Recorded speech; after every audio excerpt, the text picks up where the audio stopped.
Hai semuanya, gimana kabar kalian? Semoga selalu dalam keadaan baik. Jadi welcome back teman-teman di segmen analisa pagi. Dan seperti biasa di video kali ini kita akan update untuk news dan juga pergerakan dari market, khususnya market Bitcoin.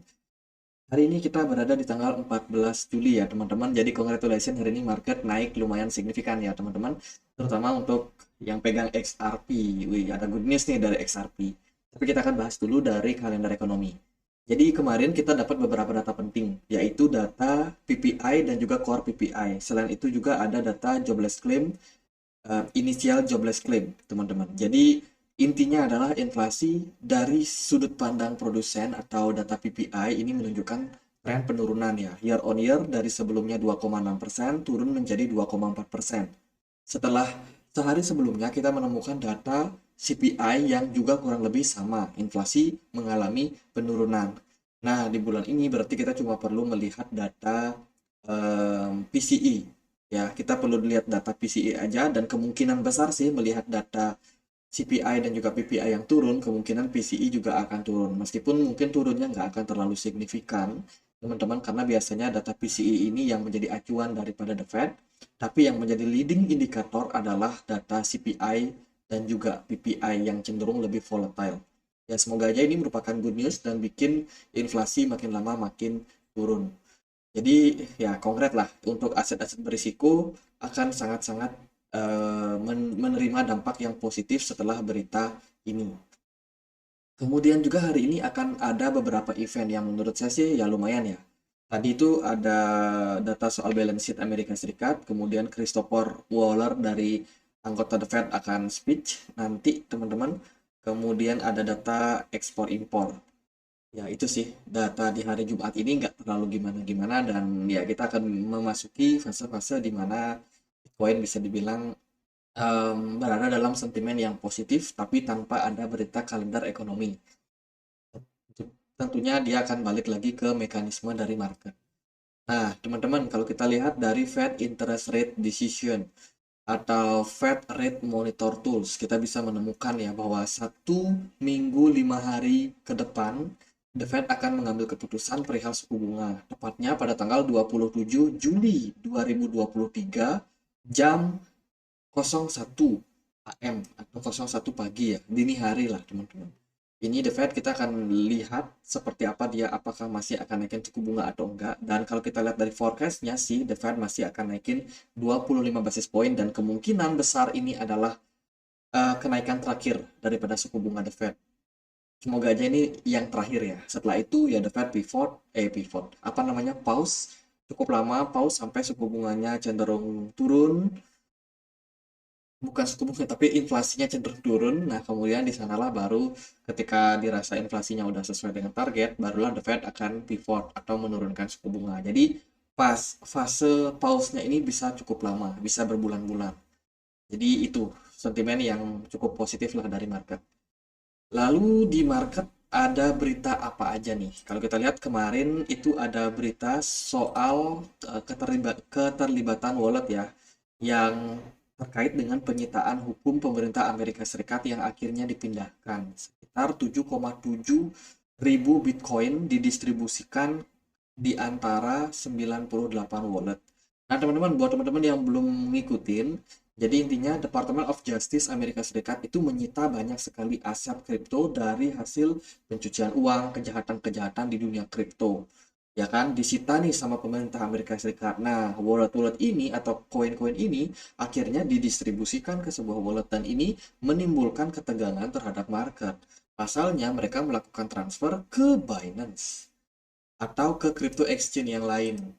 Dan ini mengindikasikan bahwa mereka kemungkinan akan menjual aset-aset mereka. Sehingga kemarin setelah rilis data CPI 2 hari lalu ya, itu padahal datanya positif, inflasi turun, tapi market malah didam ya. Market crypto didam karena ada sentimen ini. Nah, sekarang sudah terlihat jelas nih bahwa ternyata ada beberapa memang koin yang memang benar-benar didistribusikan, teman-teman. Itu kemudian dari berita yang lain, 74% dari semua kripto transaksi itu dilakukan oleh stablecoin. Binance, ya ini Binance waktu mereka itu pause ya karena bermasalah soal Binance US. teman-teman. Dan sekarang rata-rata yang trading itu lebih banyak menggunakan stablecoin. Artinya apa? Artinya mereka trading kemungkinan besar di centralized exchange ya, dengan menggunakan apa namanya, dengan menggunakan ya itu stablecoin. Indikasinya adalah mereka sudah banyak melakukan pembelian terhadap Bitcoin. Kemudian berita yang lain itu datang dari Polygon. Polygon targetnya adalah melakukan upgrading ya teman-teman, Polygon 2.0. Ini merupakan sentimen yang cukup bagus untuk layer kedua daripada Ethereum ini, dan tentunya ini bisa meningkatkan yang namanya mereka punya kekuatan jaringan, ekosistem, keamanan, kecepatan transaksi, dan juga skalabilitas. Matic akan go to the moon. Semoga aja. Kemudian berita terbaik dari XRP, datangnya dari XRP. XRP baru aja disebut-sebut sebagai token yang bukan securities oleh SEC. Wah, ini kongret ya buat teman-teman yang memang sudah hold lama XRP. Akhirnya dinyatakan XRP ini bukan sekuritas. Dan tentunya XRP ini punya peluang untuk mereka listing di berbagai exchange kembali. Jadi sebelumnya XRP ini kayak dijegal gitu teman-teman. Ya mirip lah kasusnya seperti Cardano, terus apalagi Matic, Polygon ya. Kemudian Solana juga yang dituduh sebagai security oleh SEC. Ya kan? Sehingga XRP ini susah banget buat listing di exchange-exchange lain. Nah sekarang setelah mereka dinyatakan sebagai bukan securities oleh SEC, kedepannya XRP akan kembali bisa listing di banyak exchange, terutama exchange-exchange yang baru. Jadi ini akan meningkatkan likuiditas daripada XRP. Jadi good news buat XRP yang sekarang didaulat bukan sebagai token, is not a securities. Oke, good news. Sebenarnya sih dari pergerakan Bitcoin hari ini itu tidak terlepas dari runtutan berita-berita yang kita selalu update setiap paginya. Jadi kalau teman-teman merasa ketinggalan berita-berita dari kita, itu silakan untuk subscribe dan juga nyalakan lonceng. Ya, itu sih teman-teman. Kenapa? Karena supaya teman-teman dapat notifikasi kalau kita selalu update ya. Setiap harinya kita selalu update dan kita runtut tuh berita-berita dari satu hari sekarang, hari berikutnya. Supaya apa? Supaya kita melihat secara keseluruhan, oh kayak gini loh sentimen dari market.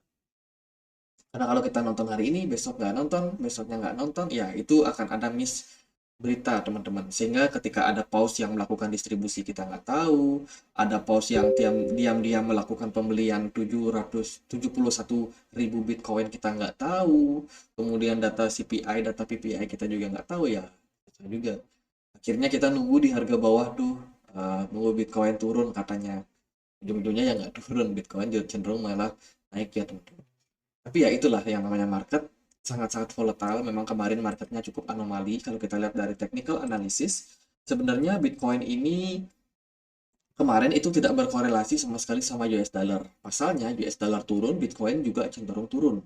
Justru yang positif kemarin adalah S&P 500 sama XAU atau emas.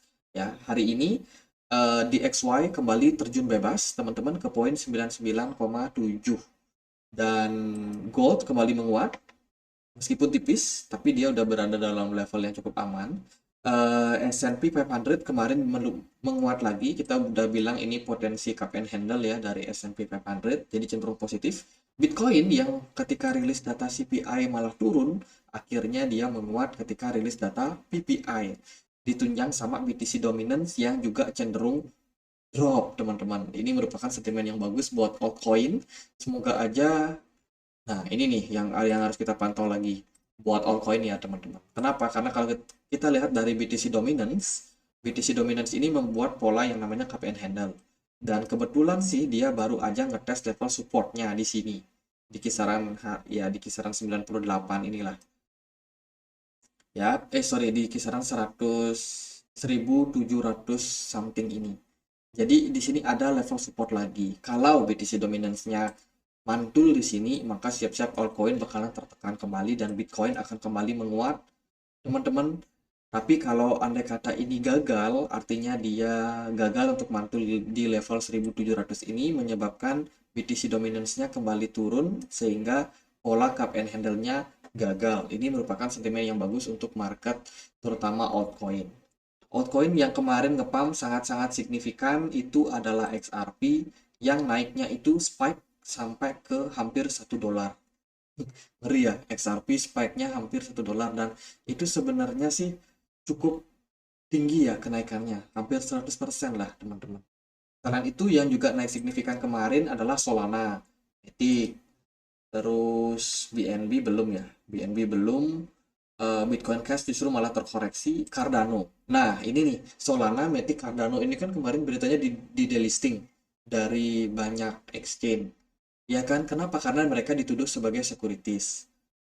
Lalu hubungannya sama XRP adalah yang sudah bertahun-tahun dituduh sebagai securities dan akhirnya menang sidang, artinya adalah orang-orang yang orang-orang melirik nih bahwa Solana, Matic, sama si Cardano ini kemungkinan juga kalau mereka disidang sama SEC ada potensial buat menang. Makanya mungkin ketiga token ini seolah-olah ikut merayakan kemenangannya XRP.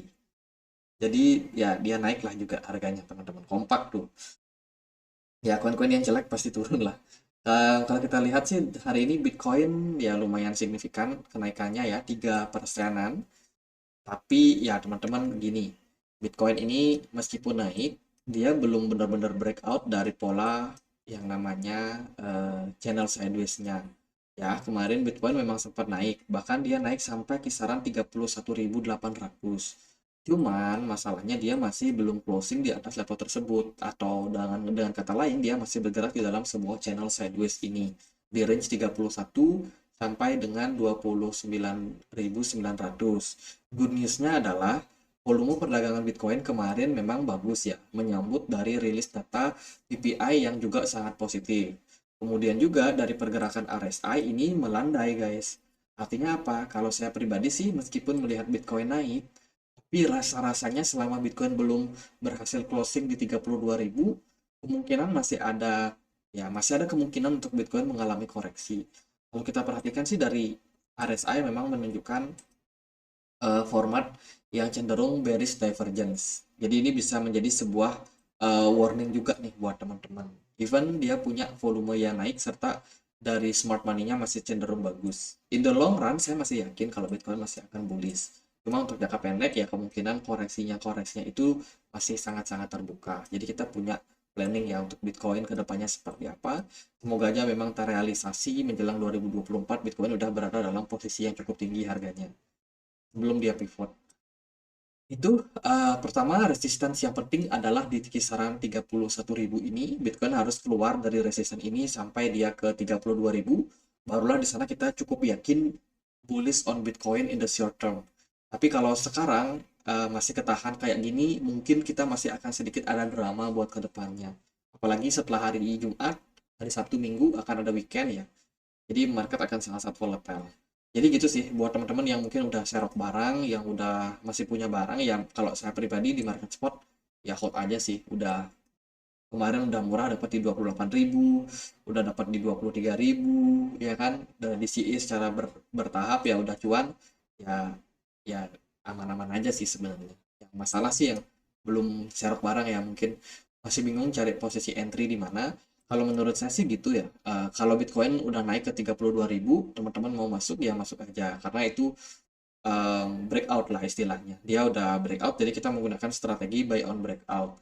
Tapi kalau teman-teman misalkan menunggu dia koreksi, kemungkinan dia koreksi ya pertama di kisaran 29.000. Yang kedua itu bisa di kisaran 24.800. Tapi melihat sentimen yang sangat positif dari market sekarang ini, ya kemungkinan untuk koreksi ke sananya agak ketunda atau mungkin agak lama juga nunggunya. Ya karena ya sentimen dari market juga cukup positif teman-teman. Kalau kita perhatikan dari Fear and Greed. Jadi kita bisa cek ya Fear and Greed indeksnya, sentimen dari market hari ini itu seperti apa sih? Iya, posisinya masih great di kisaran poin 57. Kemarin sempat ke 64. Jadi ini market masih bakalan great, teman-teman. Jadi sentimennya cenderung positif, sehingga harga market kecenderungannya lebih besar kemungkinan untuk naik. Tapi ya tetap hati-hati ya buat yang trading, karena masih ada kemungkinan untuk market taking profit juga. Jadi gitu aja sih buat market hari ini. Semoga bisa bermanfaat. Kita punya komunitas diskusi di Telegram buat teman-teman yang mungkin perlu banget update informasi-informasi terupdate. Kita selalu update di komunitas Telegram ini. Jadi bisa temukan linknya di kolom deskripsi. Itu aja teman-teman. Semoga bisa bermanfaat. Akhir kata saya Andri. Kasih.